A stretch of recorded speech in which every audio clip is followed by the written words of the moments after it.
మనం చిన్నప్పటి నుండి వినే మాట చదువుకున్నవాడు లోకమంతా గెలుస్తాడు అని. కానీ ఈ రోజు మన దేశంలో పరిస్థితి చూస్తుంటే ఆ మాట అబద్ధం అనిపిస్తుంది. అది పూర్తిగా తప్పు. మీరు అబద్ధం చెప్తున్నారు. లేదు, మేం బాధ్యత వహిస్తాము. కానీ మీ ప్రభుత్వం ఏం చేసింది? ఇది ఆమోదయోగ్యం కాదు. ప్రజలకు సమాధానం కావాలి.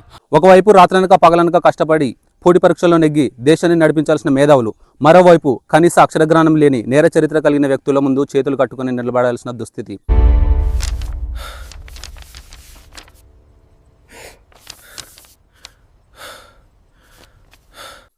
ఇది భారతదేశం యొక్క చేదు నిజం. చదువుకున్న వారు బానిసలుగా మారుతున్నారా? నేరగాళ్లు మన భవిష్యత్తును శాసిస్తున్నారా? ఈ రోజు లోతుగా చర్చించుకుందాం. ఇంత కష్టపడ్డాక మిగిలింది ఇదే, కేవలం ధూళి. భారతదేశంలో ఒక మధ్యతరగతి తండ్రి తన బిడ్డను చదివించడానికి తన జీవితకాల సంపాదన దారపోస్తాడు. ఎందుకు? తన కొడుకో కూతురు ఒక గొప్ప ఆఫీసరే సమాజాన్ని మారుస్తారని. కానీ ఆ యువత డిగ్రీలు పట్టుకొని రోడ్ల మీదకి వచ్చాక తెలిసిన నిజం ఏంటంటే ఇక్కడ మెరిట్ కంటే మేనేజ్మెంట్కి ఎక్కువ విలువ ఉందని. ఒక సాఫ్ట్వేర్ ఇంజనీర్ లేదా ఒక డాక్టర్ రోజుకు 12 నుంచి 14 గంటలు కష్టపడితే వచ్చే జీతం కంటే ఒక సామాన్య రాజకీయ కార్యకర్త సంపాదన ఎక్కువగా ఉంటుంది.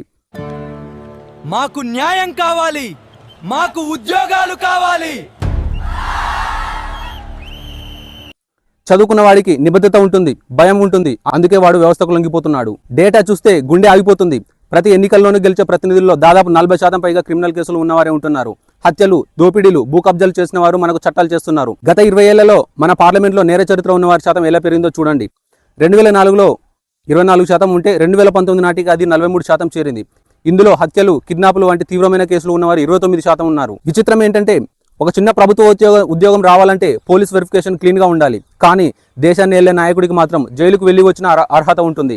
ఇలాంటి వ్యక్తుల దగ్గర ఒక ఐఏఎస్ అధికారి లేదా ఒక ఐపీఎస్ అధికారి ఫైల్ పట్టుకొని నిలబడాల్సి రావడం మన ప్రజాస్వామ్యం చేసుకున్న దురదృష్టం. ఒక సామాన్యుడు బ్యాంకులో లోన్ తీసుకోవాలన్నా సివిల్ స్కోర్ బాగుండాలి. కానీ దేశాన్ని నడిపే నాయకుడికి మాత్రం ఎన్ని కేసులు ఉంటే అంత గెలుపు గుర్రం అని పిలుస్తారు. ఈ వ్యత్యాసం మన విద్యా వ్యవస్థను విక్రించడం కాదా? మరి ఈ బానిసత్వానికి కారణాలు ఏంటి? చదువుకున్న వారు ఎందుకు ఎదురు తిరగలేకపోతున్నారు? నెంబర్ 1 రీజన్, నిజాయితీగా ఉండే అధికారిని రాత్రికి రాత్రే లూప్ లైన్ పోస్టింగ్కు మార్చేస్తారు. సెకండ్ వన్, మధ్యతరగతి విద్యావంతుడికి ఇల్లు గడవాలి, ఈఎంఐలు కట్టాలి, అందుకే గొడవలు ఎందుకని మౌనంగా ఉండిపోతారు. థర్డ్ వన్, నేరగాళ్ల వెనక ఉండే అంగబలం అర్ధబలం సామాన్య విద్యావంతుడి దగ్గర ఉండవు. ఫలితం, జ్ఞానం ఉన్నవాడు మౌనంగా ఉంటున్నాడు, అధికారం ఉన్నవాడు రెచ్చిపోతున్నాడు. మనం ఒక ఐఏఎస్ అధికారి గురించి వింటాం. ఆయన ఒక స్కామ్ బయట పెడితే ఆయనను 24 గంటల్లో 50 సార్లు బదిలీ చేస్తారు. చదువుకున్నవాడు అటెండర్ లాగా నాయకుడు వెనక తిరిగితేనే పోస్టింగ్ దక్కుతుంది. ఈ సిస్టమ్ మేధావుల ఆత్మగౌరవాన్ని చంపేస్తుంది. మరి ఇక్కడ సామాజిక మానసిక స్థితి ఏంటి? మనం ఎక్కడ తప్పు చేస్తున్నాం? మనం నాయకులను తిట్టుకుంటాం, కానీ వారిని ఎన్నుకునేది ఎవరు? మనమే. ఒక విద్యావంతుడైన అభ్యర్థి నిలబడితేనే అతనికి అంగబలం లేదు, గెలవలేడు అని మనమే ఓటు వేయం. కానీ ఒక బాహుబలి నిలబడితే భయంతోనో భక్తితోనో ఓటు వేస్తాం. ప్రభుత్వ ఆఫీసుల్లో లంచం ఇవ్వకుండా పని జరగదు. ఆ లంచం తీసుకునేది ఒక చదువుకున్న ఉద్యోగి కావచ్చు, కానీ ఆ డబ్బు ఎక్కడికి వెళ్తుంది? పైన ఉన్న రాజకీయ వ్యవస్థకు. అంటే విద్యావంతుడు ఇక్కడ కేవలం ఒక వసూలు ఏజెంట్గా మారిపోతున్నాడు. మరి దీనికి పరిష్కార మార్గాలు ఏంటి? రేపటి భారతం ఎలా ఉండాలి?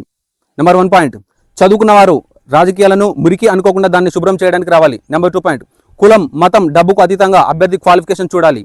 థర్డ్ పాయింట్, ఛార్జ్ షీట్ నమోదైన వారు ఎన్నికల్లో పోటీ చేయకుండా కఠినమైన చట్టాలు రావాలి.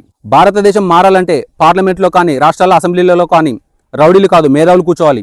చదువుకున్నవాడు అధికారం ముందు తల వంచడం కాదు, అధికారాన్ని తన విజ్ఞానంతో శాసించాలి.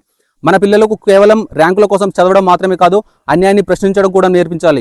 గుర్తుంచుకోండి, మనం మౌనంగా ఉన్నంత కాలం ఈ దేశంలో చదువు బానిసగానే ఉంటుంది. విద్య అనేది కేవలం సర్టిఫికెట్ల కోసం కాదు, అది ప్రశ్నించే తత్వాన్ని ఇవ్వాలి. చదువుకున్నవాడు తల వంచిన రోజు సమాజం చీకట్లోకి వెళ్తుంది. చదువుకున్నవాడు తల ఎత్తి నిలబడిన రోజున మాత్రమే ఈ దేశం నిజమైన విశ్వగురువు అవుతుంది. ఈ వీడియో చూస్తున్న ప్రతి విద్యావంతుడిని నేను అడుగుతున్నాను, మనం ఇంకా ఎంతకాలం చూస్తూ ఉండిపోదాం? మీ అభిప్రాయాన్ని కామెంట్ చేయండి. ఈ నిజాన్ని అందరికీ తెలియజేయడానికి వీడియోని షేర్ చేయండి. మార్పు మనతోనే మొదలవ్వాలి. జై హింద్.